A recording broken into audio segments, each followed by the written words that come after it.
Bom, pessoal, eu vou aproveitar que nós estamos em tempo ainda, conseguimos fazer um recreiozinho bacana com essa magnífica orientação do Bruno Branco. Hoje nós vamos receber essa ilustre figura que, além de tudo, é uma pessoa que eu admiro muito pela capacitação profissional como médico. E ele abre o nosso circuito de palestra da junção das entidades da Biblioteca Hebraica de Juiz de Fora e do Projeto Marajó Sefardi, que ao longo desse dezembro nós vamos fazer a promoção de outros encontros. E o Dr. Leão nos deu essa honra de poder fazer essa abertura. Bom, Dr. Leão Zaburi é médico endocrinologista, presidiu a Academia de Medicina do Rio de Janeiro, fundador e ex-presidente da Sociedade Brasileira de Diabetes Carioca e Amapaense, membro honorário da Academia Brasileira de Médicos e Escritores e autor do livro Diabetes Sem Medo, Histórias de Gente Mais Doce, É Assim Que Eu Conto, O Menino e o Macaco, O Jacaré que Comeu à Noite e o meu preferido, Terapêutica Atual do Diabetes. Bom, doutor, a sala é sua, fique à vontade. O senhor prefere que nós façamos uma dinâmica onde as pessoas perguntem mais no final, ou elas podem ir perguntando no decorrer da sua fala? Eu prefiro falar e depois todos que quiserem podem perguntar. Maravilha. Pessoal, vai ficar à disposição de vocês, então, um chat, e aí o Bruno nos ajuda a condensar as informações pelo chat. No final, nós apresentamos ao doutor Leão. Então, tá certo. Professor, doutor, fique à vontade. Em primeiro lugar, posso começar? Tá, vou. 1, 2, 3, já. Em primeiro lugar, eu quero agradecer o convite da professora Iria Chocron, dos Hebraicos da Amazônia, para apresentar essa fotobiografia afetiva e legado da família Zaburi do Amapá, que completam 141 anos no Brasil. O objetivo da nossa apresentação é tornar pessoal a epopeia dos judeus da Amazônia. Por que eu insisti com a professora para que a gente dissesse que era a família Zaburi do Amapá? Porque existem mais ou menos 151.987 famílias no mundo que têm esse sobrenome. Então, são quase 4.000 pessoas com esse sobrenome, portanto, para identificar o pequeno grupo do qual eu vou falar e com o qual eu me identifico. Em primeiro lugar, eu vou fazer uma pequena revisão de por que os judeus e de onde vieram os judeus para a Amazonas e, em particular, que chegaram ao Amapá. Eu lembro, como início, que os judeus viviam no Marrocos há muitos séculos e, desde o reinado do rei Salomão, eles já, por lá, caminhavam como mercadores de ouro, principalmente. Além disso, o Marrocos, ou o Magrebe, recebeu os judeus expulsos da Espanha no século XV. E eles imigraram para o Brasil em torno do século XIX. A diplomacia brasileira queria trazer europeus para mudar a composição social do Brasil. Na verdade, eles criavam objeções aos árabes porque os julgavam atrasados e incultos. Nessa leva vieram os judeus, que foram para o Amazonas. Muito pouco se sabe sobre esses primeiros colonos. Eu encontrei na internet um relato de um velho judeu, não tem autor declarado, mas ele, nesse relato, ele conta que quando esses judeus chegaram ao Amazonas, eles, como não trouxeram as mulheres, eles começaram a se relacionar com as índias e eles queriam casar, mas como eles não tinham rabinos, eles nomeavam o imigrante judeu que tinha mais conhecimento da religião e para ensinar judaísmo às noivas. Na verdade, eles enfatizavam, pelo que eu encontrei aqui, que o único princípio que elas precisavam ter era que Hashem era o Deus único. No dia do casamento, eles conduziam a noiva de olhos vendados até o local da cerimônia, onde diziam a elas que ia ser colocado uma colher de ouro fundido na sua boca. E se elas realmente acreditassem em Hashem, que Hashem era o Deus único, esse ouro teria o sabor doce do mel. Na verdade, todas as mulheres acreditavam e o ouro sempre tinha gosto de mel. Era uma forma deles imporem ou insistirem na sua própria religião. Em 1890 já existiam muitos judeus no estado do Pará, e em 91, tendo sido assinado um decreto de plena liberdade de culto, isso foi se ampliando. O grande atrativo para esses judeus foi a economia da borracha. Eles vieram, se estabeleceram nas pequenas cidades ao longo do rio Amazonas, mas como muitos desses judeus voltaram para o Marrocos, porque não se adaptaram ao clima, a diplomacia brasileira se fechou à possibilidade de naturalização desses marroquinos que vieram para o Brasil. O fato é que esses jovens judeus migravam logo após o Bar Mitzvah. Eles falavam espanhol e raquitia, estabeleceram-se ao longo das regiões e começaram a trabalhar no que era conhecido como regatões. Eles faziam trocas e vendiam produtos para as populações ribeirinhas.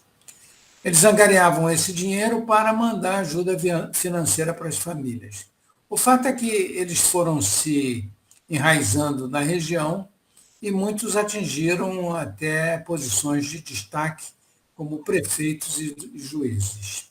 Aí vocês podem encontrar o nome de alguns desses judeus que atingiram esses postos, inclusive o meu pai, que se chamava Isaac James Aguri, e que funcionou como juiz substituto em Macapá. Aqui está de onde vieram esses judeus, onde esses nossos antepassados moravam e o que eles faziam para viver. Eles viviam em melás, que na verdade eram guetos no Marrocos. A maioria desses judeus eram pobres. Os senhores podem ver as casas aqui, as casas do melar, as casas em que as mulheres viviam, casas em ruínas, casas de sapé, muito ruins. Aqui vemos algumas casas melhores e o cemitério judaico nessa área aqui. Esse eu extraí do livro Juízes de Marrocos, de Frank Ben Simon. Aqui outras profissões que esses judeus exerciam, carvoeiros, por exemplo, faziam reparos de calçados, vejam eles aqui trabalhando. E aqui um judeu que era de Tânger e navegava entre a Europa e o Maghreb. Mas não haviam só pobres nos melás. Eu encontrei esse quadro que retrata um casamento judeu em Tânger, onde os senhores podem ver pessoas em boas situações financeiras. Também encontrei na internet essa noiva judia, visivelmente bem vestida, o que denota que eles tinham uma melhor situação financeira. Um aspecto interessante é que as escolas que se encontravam nesses melás, elas ensinavam, elas se restringiam a ensinar a religião. Mas a Aliança Israelita Universal, que plantou escolas em muitos lugares do mundo, quando chegou ao Marrocos, mostrou para esses meninos que haviam outros aspectos do mundo, além da religião a conhecer, o que despertou a ideia da imigração. Por que esses judeus marroquinos imigraram? Eu levantei aqui no livro do professor Samuel Benchimol, do Dr. Isaac Laredo e da professora Anita Novinsky. Eles relacionaram uma dúzia de motivos para que esses judeus saíssem do Marrocos. Não viviam bem por lá. Quando saíam do Melá, eles eram apedrejados e tinham que ser fortemente protegidos pelo sultão, porque eles faziam alguns trabalhos importantes para o sultão, como a função de tradução dos negócios do sultão, que eram feitos através desses judeus que tinham contatos em outras áreas da Europa. Existe também uma ideia hipotética de que tenham vindo precursores hebreus para a região Amazônia. Isso estaria nesse livro que se chama Antiguidades da Navegação do Oceano. Eu não encontrei esse livro, encontrei essa referência na internet e eles se baseiam em comparações filológicas, por exemplo, que o Solimões seria uma corruptela de Salomão. Nada de que se possa comprovar historicamente. Agora, depois de algum tempo, muitos desses judeus marroquinos, eles imigraram para a região norte. E nesse período aqui, é um período que eu conheço até muito bem, porque eu sou lá do Amapá, em que o Marquês do Pombal ele transferiu os habitantes de uma praça portuguesa que se chamava El Marzagrão, que era no Maghreb. Eu não consegui localizar onde exatamente seria essa praça, para o atual estado do Amapá. Nessa transferência vieram judeus que abriram perspectiva para os seus contemporâneos. Na verdade, ele queria povoar essa região que era totalmente despovoada, principalmente de portugueses. Como já falamos, o ciclo da borracha os atraiu e também, eu esqueci de falar, na posição geográfica do Marrocos em relação ao Brasil. Era mais fácil desembarcar na região norte. Essa é a fotografia do mais antigo descendente da minha família, de quem eu consegui uma foto. Tratava-se do vovô Levi Roif, que nasceu e morreu em Argila, viveu mais de 100 anos, e aqui está o túmulo dele, que foi fotografado por um dos nossos familiares que esteve lá. Ele era pai de Abrão Rofé. Abrão Rofé é esse senhor que está aqui, e que nasceu no Marrocos e emigrou em 1872 para o Brasil. Ele se estabeleceu em Afuá, no Marajó, em um local que eles chamavam de Roflândia. Eu não consegui nenhuma informação sobre a Roflândia. Depois de estabelecido, ele mandou vir os seus parentes, Anijar, Bemergui, Acessar, e depois de algum tempo ele se transferiu para Belém, onde ele fundou uma firma comercial com seu filho Isaac. Faleceu aos 75 anos em Belém, e a Folha do Norte, que era um jornal importante à época, lá no Pará, dizia que ele era um homem austero e pouco simpático no seu obituário. E ele era conhecido nos meios comerciais como Velho Rofé. A esposa, Dona Ana Barcessar Rofé, era filha de Moisés Barcessar e Júlia Bencheton. Ela passou privações enquanto o marido trabalhava no Brasil, e enquanto ela guardava o dinheiro para que ela pudesse vir para o Brasil.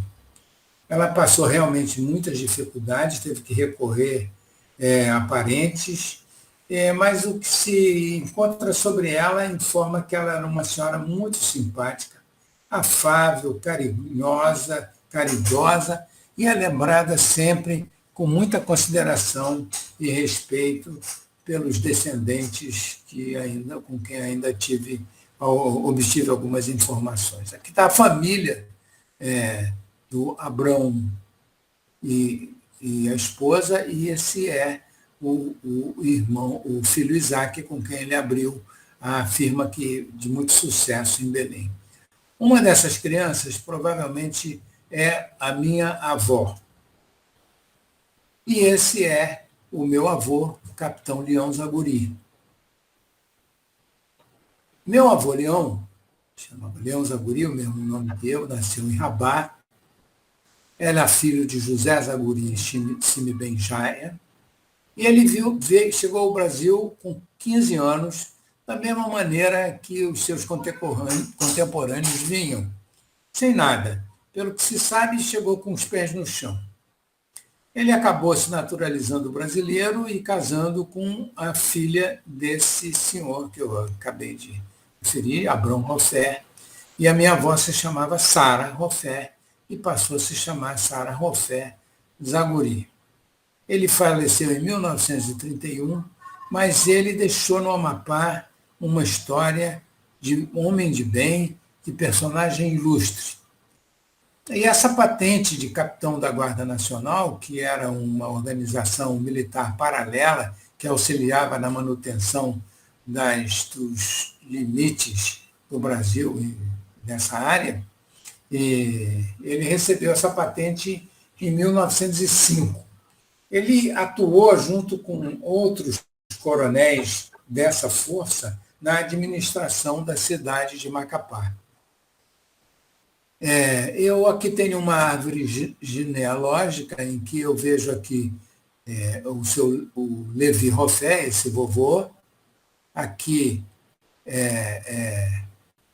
o filho Abrão, casado com Ana Barcessá, a quem eu já referi.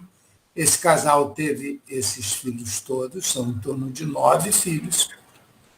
Aqui está minha avó Sara, uma daquelas meninas, e aqui está o filho Isaac, que é aquele senhor na ponta esquerda da fotografia.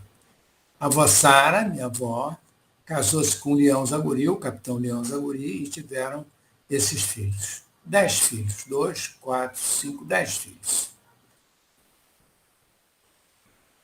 O capitão Leão Zaguri fundou a Casa Leão do Norte. Nessa casa se vendia tecido, sapato, remédios e muitas coisas. Ele atendia as pessoas que viviam nas ilhas através do que eles chamavam de aviamento, uma espécie de permuta.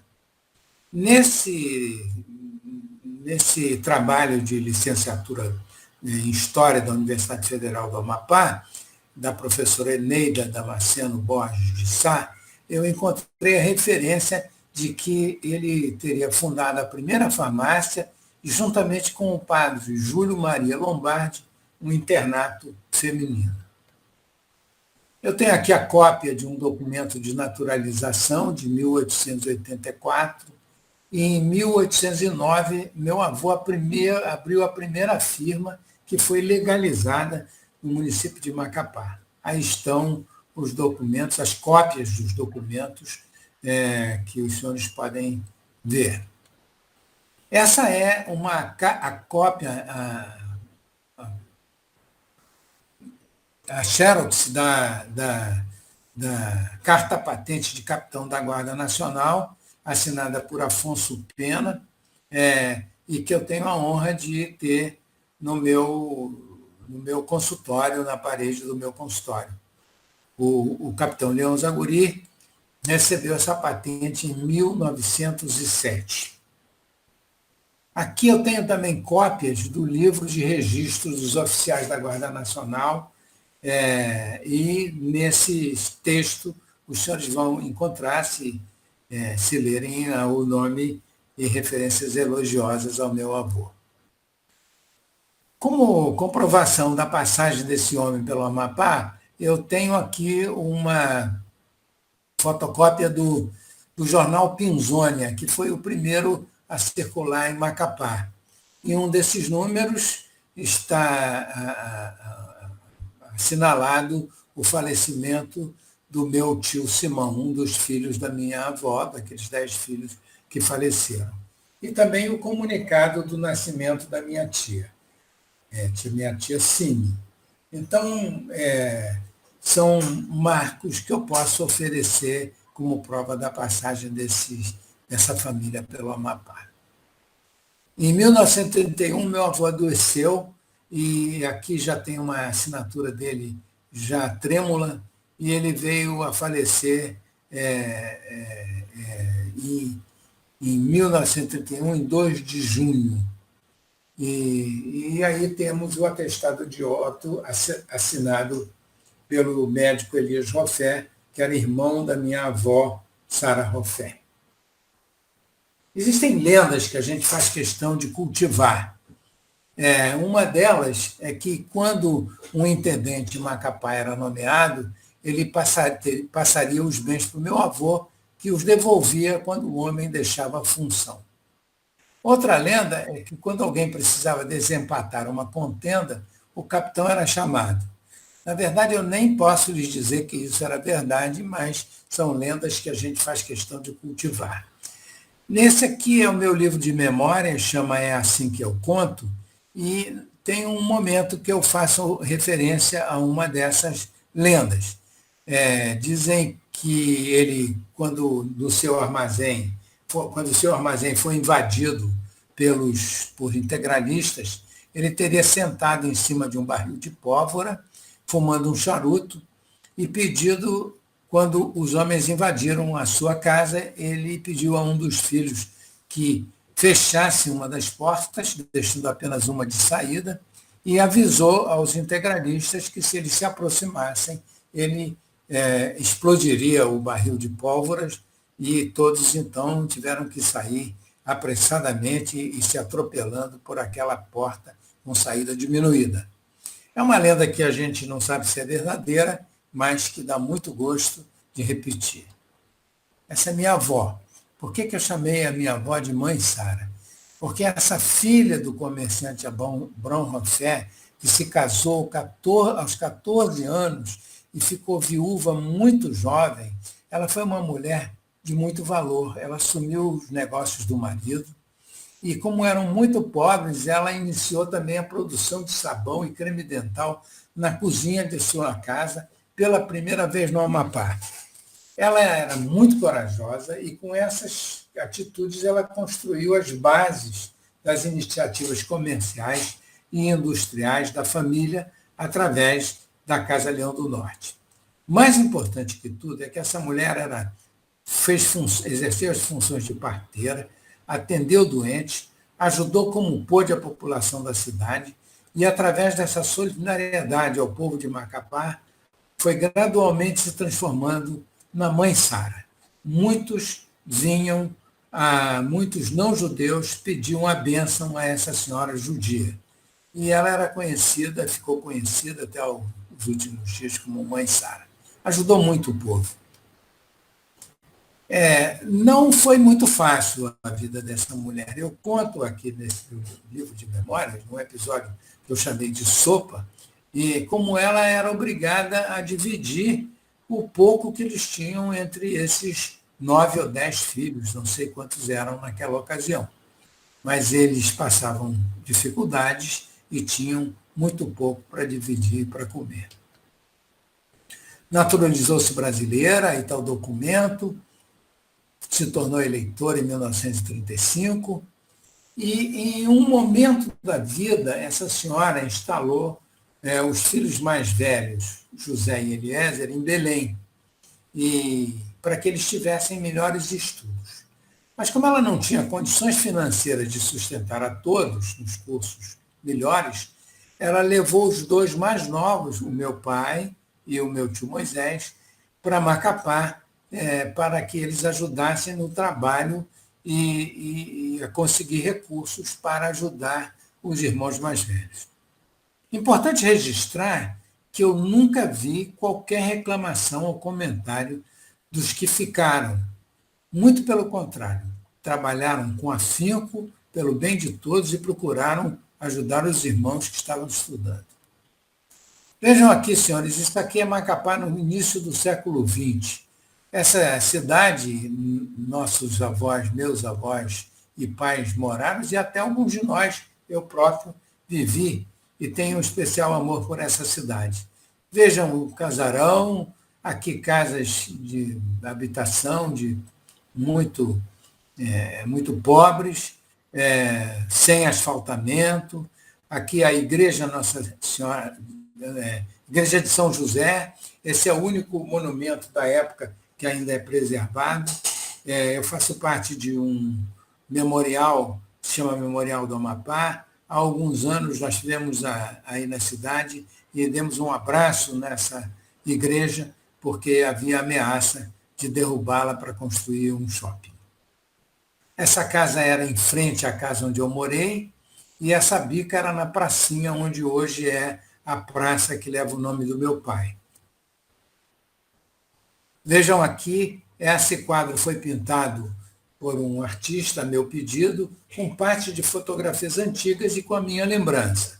Eu destaco aqui que aqui na frente era a casa de comércio e aqui nessas duas janelas e nessa porta é que morávamos meu pai e meus irmãos, e eu adorava pular essa janela. Vejam que a rua não era asfaltada na ocasião, e aqui eu me permiti colocar o carro do Guaraná Flip, que os senhores vão saber o que é mais adiante aqui na nossa conversa. Eu conto também a história desse abacateiro que foi derrubado, eu conto no meu livro de memórias, e eu confesso que chorei muito. Vejam aqui parte das fotografias que me ajudaram. Aqui a casa, aqui o carro, aqui a parte que ficou mais à direita. Agora, por que esses judeus, a senhora diz, se transferiram para o sudeste do país? Primeiro porque a borracha começou a se desvalorizar, eles foram se transferindo, muitos deles para Belém e para Manaus, foram mudando de ramos, os filhos foram entrando nos negócios, e com a industrialização que o país foi desenvolvendo, eles foram atraídos para outras atividades e também para profissões liberais, sobretudo a medicina. E eles para onde foram? Principalmente foram para a capital da República, o Rio de Janeiro. Essa árvore genealógica mostra aqui os pais do meu avô Leão Zaguri, os pais da minha avó Sara Rofé Zaguri, da qual temos mais informação, e esse casal teve todos esses filhos aqui. 3, 6, 7, 8, 9, 10. Esses 3 faleceram. Os 2 faleceram ainda muito recém-nascidos, e o Abraão, meu tio Abraão, morreu de uma queda de cavalo, motivo pelo qual minha avó não me deixava montar a cavalo. Aqui estão os cônjuges, e aqui eu me localizo só para vocês saberem quem eu sou. Então, eu sou neto do Leão e da Sara, e filho do Isaac e da Clemência. Aqui estou eu. Mas aqui estão todos os outros filhos. Aqui, já mais idosos, os filhos do casal e as esposas, meu tio Moisés, meu pai Isaac, meu tio Eliezer e meu tio José. E as esposas, Sol, Gimol, Sol Ubadia, Gimol Rofé, Piedade Assayag e Raquel Zaguri. Aqui estão as irmãs, a minha tia Esther, que casou com o tio Naftali, um homem muito interessante, minha tia Sime, que casou com o tio Natan, o tio Nuta, que era o único Ashkenazi que eu conheci na minha infância. E minha tia Miriam, que viveu longos e longos anos. Essa linda mulher é minha mãe. Eu não poderia deixar de falar dela, porque ela me deu a maior estímulo a permanecer judeu e a insistir na importância disso. Eu perguntei a ela como é que uma pessoa, como é que ela, em 1946, pôde ter coragem de gerar um filho quando na Europa os judeus eram perseguidos e assassinados. Na simplicidade dessa mulher, ela me deu a essência da importância de continuar defendendo o direito de todos continuarem vivendo. Ela disse: meu filho, caso contrário, eu estaria dando razão a eles. Portanto, essa é a minha pequena homenagem a essa mulher de grande valor que nasceu em Parintins, no Baixo Amazonas, e veio morar em Macapá e nos deu a vida. Como eram essas pessoas? Eles eram brincalhões, eles eram alegres, contavam histórias e comemoravam as festas judaicas. Eu me lembro que sempre eles brincavam com essa frase: Família Zaguri, pé de porco, mão de coati. Eu nem sei bem de onde eles tiraram isso, mas eu acho que rimava e eles achavam engraçado, porque eles diziam a toda hora isso e brincando. Eles não mais falavam Raktia, mas eles mantiveram algumas expressões. Ferasmal, que é a palavra que eu gosto mais, ramor, radrear, roubar, dichoso, enfim, várias palavras ainda foram mantidas da Raktia. Mantiveram um pouco da cultura alimentar. Quem de nós não adora uma almoronia ou um cuscuzú? E eles trouxeram do Marrocos e mantiveram esses hábitos ainda aqui no Brasil. Onde e como esse judaísmo era praticado? Primeiro, eles não tinham rabinos, pouco conheciam dos rituais, mal liam o hebraico e nada entendiam do que liam. Esses dois senhores, que eram conhecidos como Jaiminho e Jaimão, era o Jaime Barcessá e o seu Jaime Amar, eles, porque era justamente um deles era muito alto e outro muito baixo, e eles eram os líderes religiosos, pessoas humildes, mas de muita fé, embora com pouca instrução. Eles oficializavam os casamentos, cuidavam dos rituais, enfim, eles é que lideravam o judaísmo em Macapá na minha época. O meu primo Simão Pecha, que hoje mora no Amazonas, ele fala em um artigo da minha sinagoguinha, onde ele fez o bar mitzvah dele e também presenciou o casamento do nosso primo Maí. Segundo ele disse que era igualzinho como se faz nas grandes sinagogas. O que ele registra lá e que acho importante, era a dificuldade de conseguir minhã. Eles não tinham muita dificuldade, precisavam ir buscar as pessoas para completar a minhã. Aqui é para vocês saberem onde funcionava essa sinagoga, nessa casa muito pobre, que era da minha tia Esther.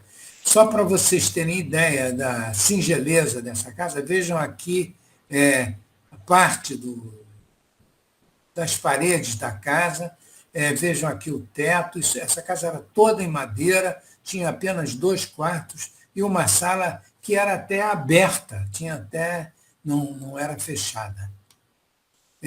Mas assim mesmo, em 1958, eles conseguiram fazer um belo casamento para o meu primo Maí, que era filho da minha tia Esther, e que, olha, vejam só, eles fizeram a rupá, que representa a casa que os futuros noivos vão construir, e que é aberta dos 4 lados, estou explicando isso para os não-judeus, para imitar a tenda de Abrão, que, sendo aberta assim, ela podia acolher todas as pessoas. Nesse casamento, e todas as festas judaicas eram comemoradas em torno dessa mesa. Para os senhores ideias do número pequeno de judeus, só essas 4 pessoas aqui nessa fotografia eram judeus. Mas eles conseguiram minhã. Nunca esqueceram a responsabilidade com a comunidade judaica mundial. Em todas as casas desses meus tios tinha um cofrezinho do Keren Kayemet, que era o Fundo Nacional Judaico. Para os que não sabem, era uma organização sem fins lucrativos e tinha como objetivo comprar e desenvolver terras na Palestina otomana. Essas famílias de judeus tinham muito boas relações com os descendentes de escravos. E também tinham boas relações com a igreja. Com a igreja eu me lembro apenas de um episódio de antissemitismo, e por interferência do meu pai e do meu tio Natan, junto ao governo, do governador, o padre que fez essa manifestação desapareceu da cidade. Uma especial fala para o meu tio Casimiro. Meu pai o considerava irmão de fé. Meu pai branco e judeu e ele negro, descendente de escravos. Mas para mim e para o meu irmão Abrão, não existe Macapá, nem a família Zaguri separada do tio Casimiro. O meu pai o considerava um irmão, ele era bom, brincalhão, humilde, humano, generoso, tudo de bom. Meu pai, na metade da vida, dividiu os bens com ele, e de tão como trabalhavam juntos e como se consideravam irmãos. Eu conto aqui alguma coisa que me deixa extremamente emocionado, é que eu tinha um grande amor por esse homem, que eu, quando criança, eu cheguei a passar pó de carvão na minha pele, para ficar preto como ele. Esse amor que eu tenho por esse homem persiste até hoje. O tio Casimiro vive ainda nos nossos corações. Era um homem bom, um homem com quem meu pai dividiu a mesa e dividiu o trabalho. Muito obrigado, tio Casimiro. Agora eu falo dos irmãos dele. Meu tio Zeca, o mais velho, ele foi um homem que estudou na Bahia, formou-se em farmácia, fundou uma farmácia em Macapá, depois se transferiu para Belém e depois fundou uma farmácia no Rio. Era um homem dedicado ao sindicato, ele ajudou a elaborar o estatuto do sindicato, mas ele não era religioso, mas ele observava as festas judaicas. Aqui está uma belíssima fotografia desse homem trabalhando no laboratório Dr. Fad. Ele era um homem relativamente pobre, que alugava uma casa em Botafogo, e nessa casa ele e a esposa, Tia Sol, recebiam todos os parentes e muitos agregados que vinham do Amapá e se alojavam nessa casa, porque eles os recebiam de coração aberto. No meu entendimento, a sua maior contribuição foi o desenvolvimento da fórmula do Guaraná Flip. Essa é minha tia Esther. Na casa dela funcionava a sinagoga. Ela, no meu entendimento, foi a que manteve viva as tradições judaicas. Essa senhora que deu esse depoimento é a nora dela. Ela contou que em Pêssaro ela cacheirizava as louças e trocava as panelas, mesmo que fosse por latas adaptadas. Isso serve para vocês verem, os senhores verem, que a pobreza era a marca registrada nesse período da vida dessas pessoas. Essa aqui é minha tia Cime, mãe do Dr. Simão Pecher, que se dedicou a ajudar a mãe nos cuidados da casa e também na produção de sabão, e, enfim, todas as frentes que a minha avó abriu. E lutou muito, mas conseguiu formar o seu filho. Esse é o meu pai, esse homem bonito é meu pai.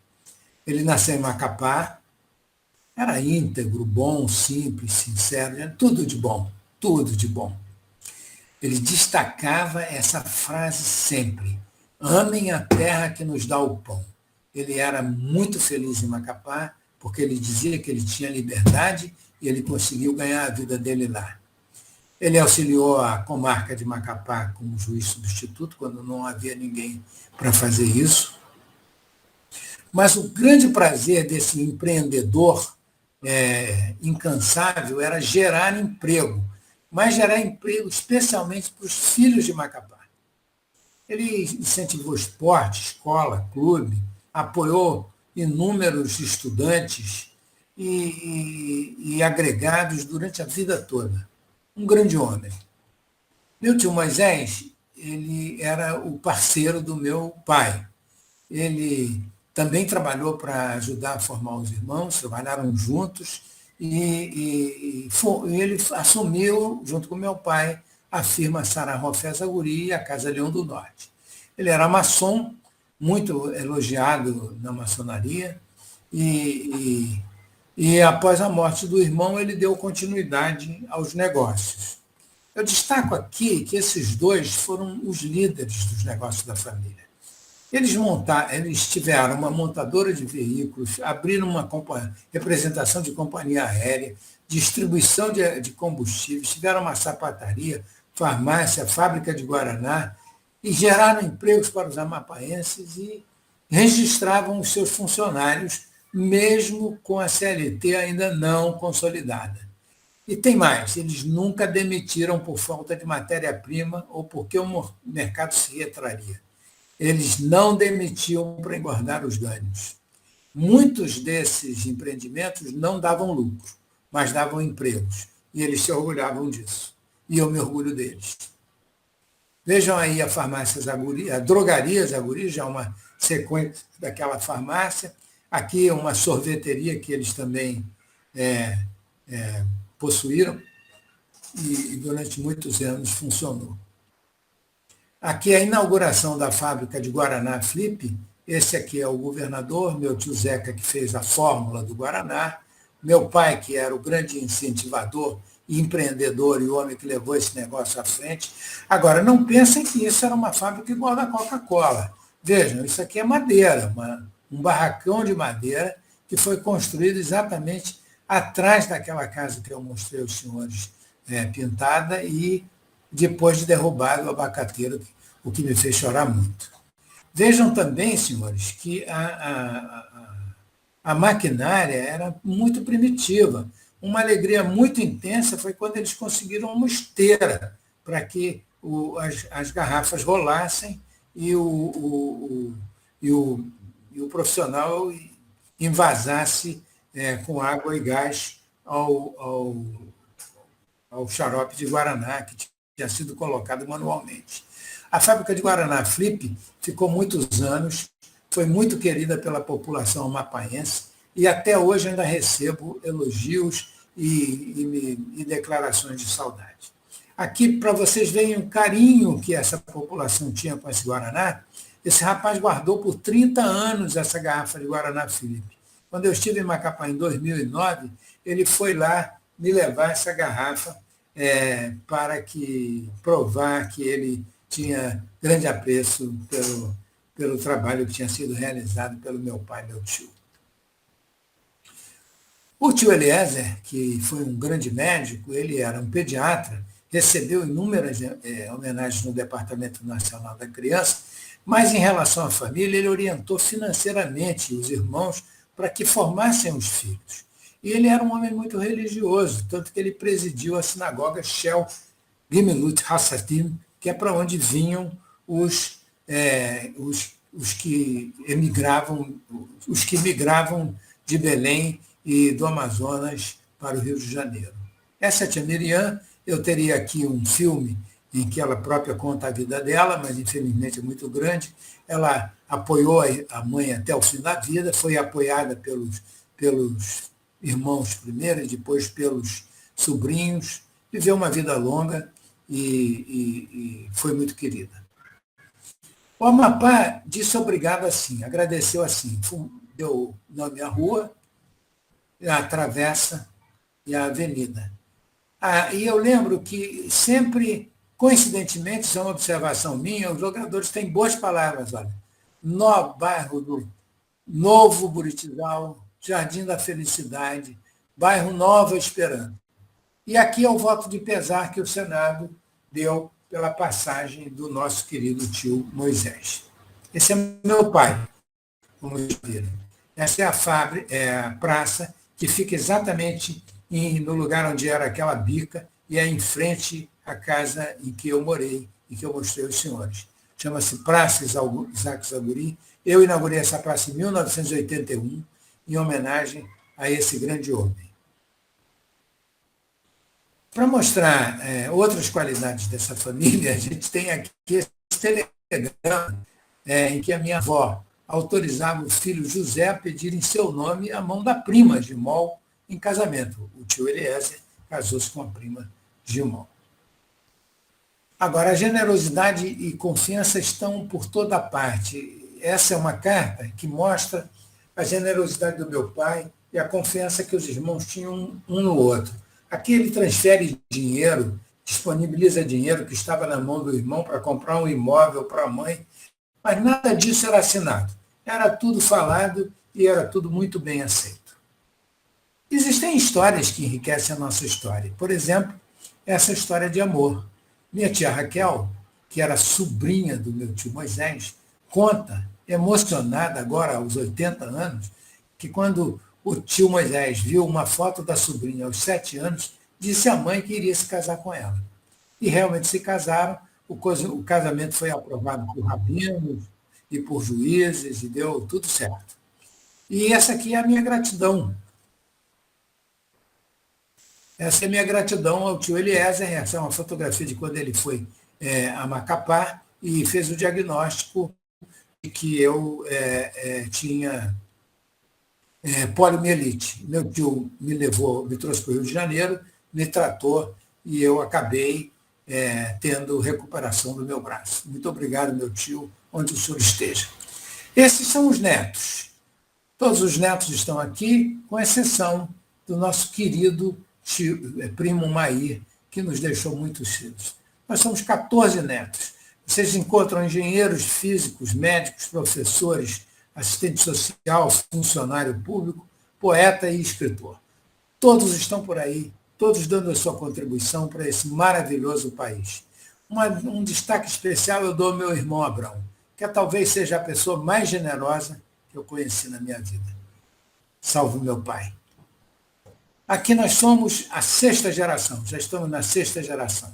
Aqui tem um representante de cada uma dessas gerações.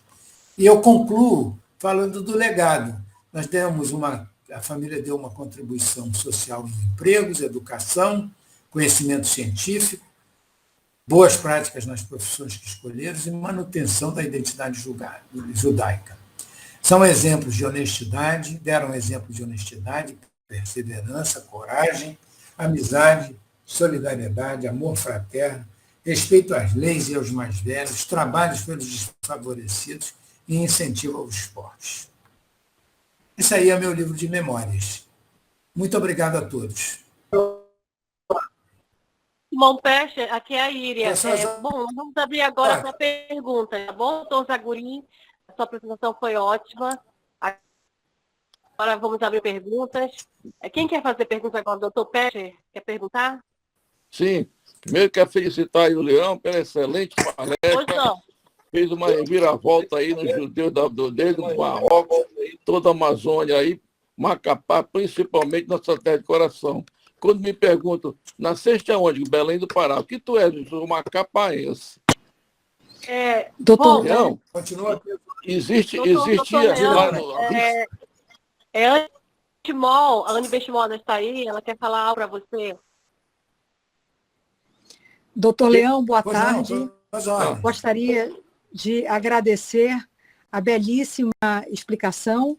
É sempre bom, eu costumo dizer que as nossas histórias são todas um pouco parecidas, mas com emoções diferentes.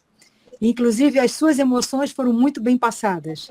Agradeço muito, foi um prazer ouvir a sua história e espero em breve poder ler também o seu livro. Eu vou atrás dele com muita satisfação. Gostaria de parabenizar a sua apresentação. Obrigada. Eu que agradeço a paciência de me ouvir. Satisfação é toda nossa.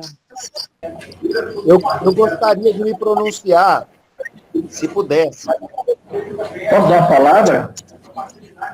Doutor Jaime Benayon, amigo da Regina Lupo. Jaime Benayon. Prazer.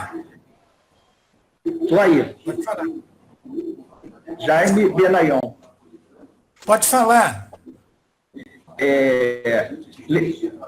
Parece até coincidência. Uma tia minha, Esther, muitos anos atrás, foi casada com um médico também, só que era Zaguri também. Foi casada, né? Esther Benayon. Depois tomou o nome de Zaguri. Né? Naquele organograma que o senhor mostrou. Deve ser um desses inúmeros Zaguris, né? Salomão Zaguri. Eu não conheço. Médico. Infelizmente não. Eu sei que tem um médico. Parece que é Belo Horizonte que ele trabalha. Não, aqui do Rio de Janeiro mesmo. Eu não tenho o prazer de conhecê-lo. Obrigado. Conheço a sua esposa, escritora, filósofa, sua cunhada. Nós estamos vendo aqui. Alguém mais quer perguntar? Obrigado. Alguém mais quer fazer pergunta para o doutor Leão? Alguém mais? Eu quero fazer uma pergunta. Falando? Isaac Zaguri, Isaac Zaguri. Não, fazer. de Belo Horizonte. E o nome do meu pai? Doutor Leão, é uma honra muito grande poder revê-lo. Da mesma forma. eu peço desculpas porque os afazeres não me deixaram assistir toda a palestra. A minha pergunta é se essa palestra foi gravada e se há como revê-la. Quem pode falar é a professora Íria e o senhor Bruno Blanco. Sim, pode responder sim, já foi gravado, está gravando. O Bruno, que está aqui, ele está gravando. Depois nós vamos repassar. Tá bom? E ela vai ser disponibilizado onde? No YouTube? YouTube. O Otto Washington, acho que sim, no YouTube, né? Onde, Bruno? Mira, gravação. Pode mandar o e-mail pelo chat.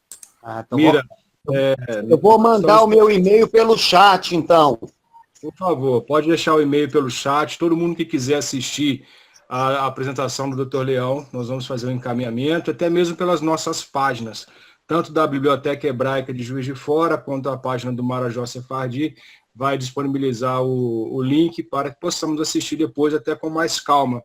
O Dr. Leão apresentou bastante gravuras para a gente, bastante imagens, muito interessantes, principalmente em função da criação de algumas cidades da região do Amapá. Então é importante que a gente possa depois assistir e vendo essas imagens também. Vai ser bem interessante. Muito obrigado. Mais alguém? Um abraço, doutor Leão. Uma honra muito grande, viu? Eu que agradeço. Já fica o convite para a Mira Belajonte. Vou aproveitar que não tem ninguém perguntando para agradecer muito a minha colega de turma no ginásio, Eliana Aizin, que me honra com a sua presença. Ela é sempre muito atenciosa e sempre está conosco e gosta muito desses aspectos da vida judaica. Ô, Leão, muito obrigada. Eu devo te dizer que fiquei impressionada com tudo que você contou. Algumas coisas eu já tinha lido no seu livro, mas realmente é uma vida muito rica. E você bota tudo isso por escrito, que é importantíssimo para passar para as gerações futuras. E você está de parabéns. Obrigado, Eliana. Um grande abraço. Outro. Muito bem, acho que não tem ninguém mais interessado. Não, doutor, a Íria, quero agradecer a todos que estiveram. Marília está conosco? Olha. Marília Nan. Doutor Leão, eu quero agradecer a sua Estou apresentação. aqui, Leão. Marília quer perguntar? Marília, continua bonita, minha prima. Estou aqui, Leão, com muito prazer assistindo a sua apresentação e também emocionada, porque vi minha mãe em uma das fotos, a do casamento da Helena com o Mair. Foram fotos difíceis de conseguir, Marília. Reunir essas coisas é sempre muito difícil. Mas que bom te ver. Muito lindo. E me lembrei da minha mãe, que falou quando você ficou doente, que ela teve o privilégio de cuidar de você, no quadro de poliomielite. Isso. Meu tio me orientava e a minha tia Lola, mãe da Marília, é que me deu todo o suporte no Rio de Janeiro. Um abraço. Parabéns, viu? Parabéns. Um abraço. Bom, pessoal, eu gostaria de aproveitar que a sala ainda está cheia. Eu sou Otto Washington, da Biblioteca Hebraica de Juiz de Fora, para agradecer ao Dr. Leão Zaguri por ter estado conosco hoje e já deixar assim avisado de alguns encontros que vão acontecer no decorrer de dezembro. No dia 9 de dezembro, nós vamos receber a professora Silvia Lerner, que vai trabalhar o texto, o lançamento do livro dela, A Arte em Theresienstadt. É um livro que conta basicamente como que eram criadas questões de arte durante o período nazista. No dia 10/12, eu e a Ira, nós vamos apresentar para a CIRP, que é a Sociedade Israelita de Ribeirão Preto, os processos de criação de instituições com finalidades do acervo, cultura, história e memória judaica. E no dia 16/12, nós vamos receber a doutora Evânia Soares, que ela vai trabalhar o tema, que também faz parte da sua dissertação de mestrado, Mulher, Judaísmo e a Inquisição em Minas Gerais. Então, todos estão convidados a estar conosco. A proposta do nosso trabalho, da Hebraica de Juiz de Fora, do projeto Marajó Sefardia, é exatamente fazer essa ponte de conexão sudeste e norte do Brasil, uma ponte que nós percebíamos que era muito estreita, havia uma concentração muito grande de temáticas judaicas mais aqui na região do Sudeste, principalmente no circuito Rio-São Paulo, e a nossa proposta é justamente essa, trazer a voz do Norte, trazer as vozes do Nordeste, para que todo o Brasil possa se conhecer nesses momentos tão queridos e tão afetuosos, né? Eu gostaria de agradecer a presença da professora Regina Igel, que é minha fonte de inspiração também, está na sala aqui com a gente, e a bibliotecária e grande amiga Frida Garbati, que foi uma das principais mãos que nos ajudou aqui na criação do nosso acervo da Hebraica de Juiz de Fora. Bom, doutor, mais uma vez, muito obrigado pela apresentação, e eu espero esbarrar se na próxima vez que for a próxima vez que eu for ao Rio, tá pertinho. Pois não. Queria pedir um favor. Posso fazer um comercial? Pois não. Posso fazer um... Os que estiverem interessados em comprar o meu livro de memórias, ele chama É Assim Que Eu Conto, e ele pode ser encontrado na plataforma do Kindle e também pessoalmente não, mas através do site da editora Jaguatirica. Muito obrigado. Eu agradeço a todos e desejo um final de semana aí, e que a gente tenha vacina rapidamente. Muito obrigado. E a todos vocês, obrigada pela presença. Então, vamos encerrar, então.